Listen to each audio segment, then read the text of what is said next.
हमारी दुनिया कितनी खूबसूरत है ना?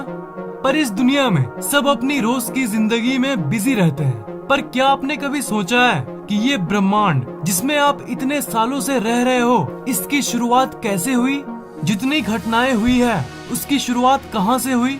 वैज्ञानिकों को ये पता चला कि हमारा ब्रह्मांड चारों ओर से फैल रहा है। ये ब्रह्मांड हर एक सेकंड साइज में बढ़ता जा रहा है। तो ये जानने के लिए कि इस ब्रह्मांड की शुरुआत कैसे हुई, हमें सिर्फ समय को रोकना होगा और पीछे जाना होगा।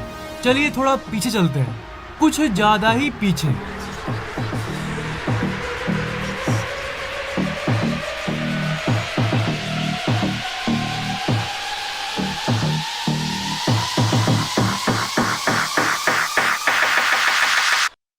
आज से करीब 13.8 अरब साल पहले ये है हमारा अनंत ब्रह्मांड। सब कुछ इस परमाणु से भी छोटे से गोले के अंदर समाया हुआ है। इस ब्रह्मांड में जो भी होने वाला है, इस ब्रह्मांड में जो भी घटना घटने वाली है, सब इसमें मौजूद है।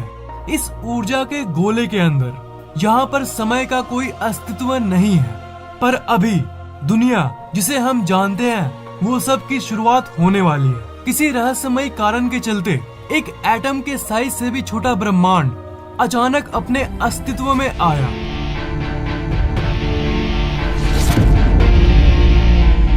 एक सेकंड के करोड़वें हिस्से के अंदर ये ब्रह्मांड अपने अस्तित्व में फैल गया और इसे ही हम कहते हैं द बिग बैंग। इस समय आप जो ब्लास्ट होते हुए देख पा रहे हो, ये सब ऊर्जा है, प्योर एनर्जी।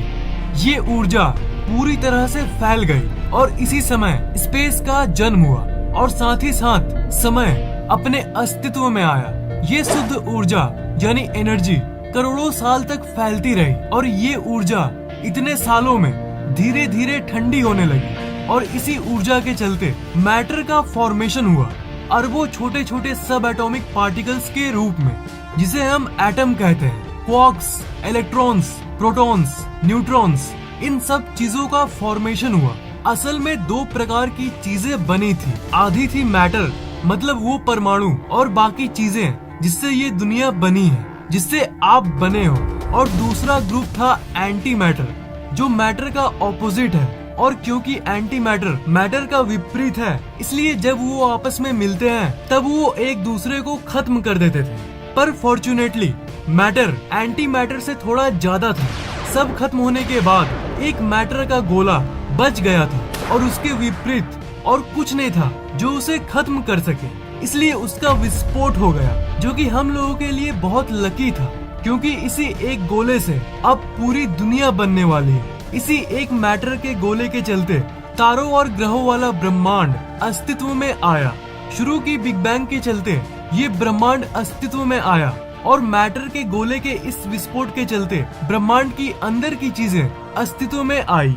उस गोले के ब्लास्ट होने के बाद सब कुछ ठंडा हुआ और आखिर में जाकर सब कुछ बनना शुरू हो गया। धूल जैसे दिखने वाले इस ब्रह्मांड में एक फोर्स अपना काम करने लगा। उस फोर्स के चलते हर एक एटम आपस में जुड़ने लगे, एक दूसरे की तरफ आकर्षित होने लगे। और ये फोर्स कोई और फोर्स नहीं, ये है फोर्स ऑफ ग्रेविटी यानी गुरुत्वाकर्षण बल। शुरुआत में इस ब्रह्मांड में ज्यादातर हाइड्रोजन के एटम्स एग्जिस्ट करते थे। गुरुत्वाकर्षण बल जगह जगह उस हाइड्रोजन के परमाणु को आपस में कॉम्प्रेस करने लगा। जिस जगह हाइड्रोजन के परमाणु गुरुत्वाकर्षण बल के चलते सामने आते थे, उस जगह का तापमान लाखों डिग्रीज तक पहुंच जाता था। कॉम्प्रेस होते होते जब एक जगह की टेम्परेचर 1 करोड़ डिग्रीज तक पहुंच गई, तब एक प्रक्रिया शुरू हो गई जिसे न्यूक्लियर फ्यूजन कहते हैं। उससे बहुत ही ज्यादा एनर्जी निकली और उसी समय कुछ ऐसा दृश्य हुआ। इस ब्रह्मांड का पहला तारा अस्तित्व में आया।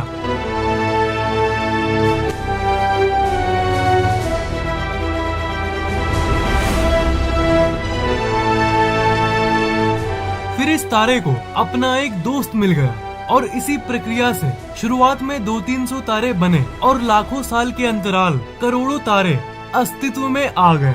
जी हाँ, यही वो तारे हैं जो आप रात को आसमान में देखते हो। वो ब्रह्मांड के शुरुआत में इसी तरह बने थे।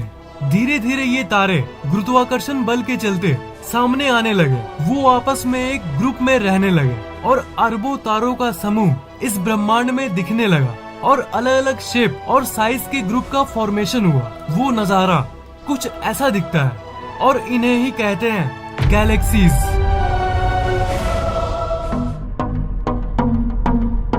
इसी तरह लाखों, करोड़ों और अरबों गैलेक्सीज यानी आकाश गंगाओं का जन्म हुआ और इन्हीं गैलेक्सीज के समुद्र में कहीं बीच में एक ऐसी गैलेक्सी बनी और इस गैलेक्सी का नाम है द मिल्की वे, यानी वो गैलेक्सी जिसमें हम और आप मौजूद हैं। इस गैलेक्सी के अंदर खरबों तारे मौजूद थे, पर कुछ डस्ट अभी भी बचा हुआ था जो कि स्पेस में तैर रहा था।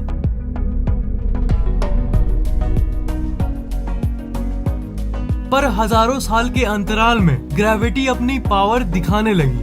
जो डस्ट मौजूद थी वो भी गुरुत्वाकर्षण बल के चलते आपस में सामने आने लगी और इसी परिस्थिति के बीच में बहुत सारे प्लैनेट्स यानी ग्रह बनने लगे। सारे एस्ट्रॉइड जैसे दिखने वाले टुकड़े ग्रेविटी के चलते आपस में मिलने लगे।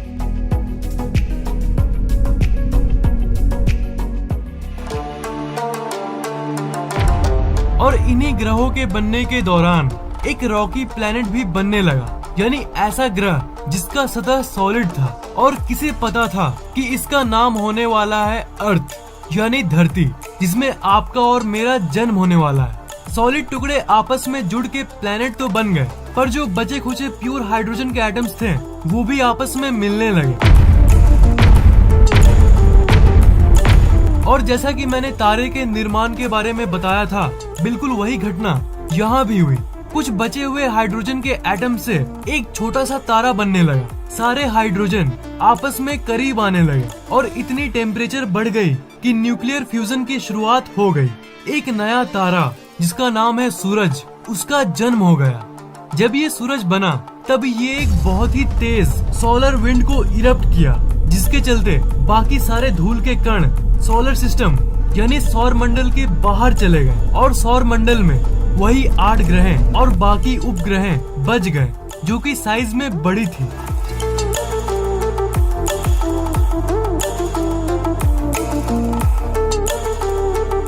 और सौर मंडल वैसा दिखने लगा जैसा वो अभी दिखता है।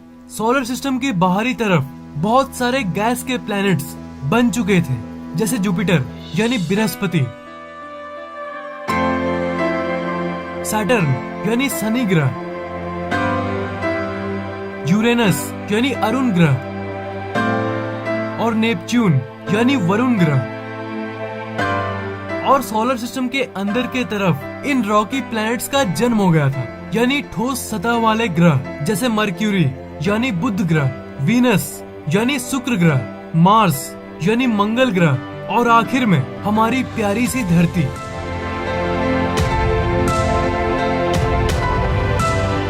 और यही वो धरती है जिसके इतने बड़े सतह पर से एक जगह पर बैठ के आप इस वीडियो को देख रहे हो। आपके जन्म के पहले इस ब्रह्मांड में इतना कुछ घट चुका है। बिग बैंग से जन्मा वो मैटर और उस मैटर से जन्मा ये तारा और इस तारे के बाद ग्रहों की उत्पत्ति और इसी के चलते आपका जन्म। यही थी आपके और आपके पहले की कहानी।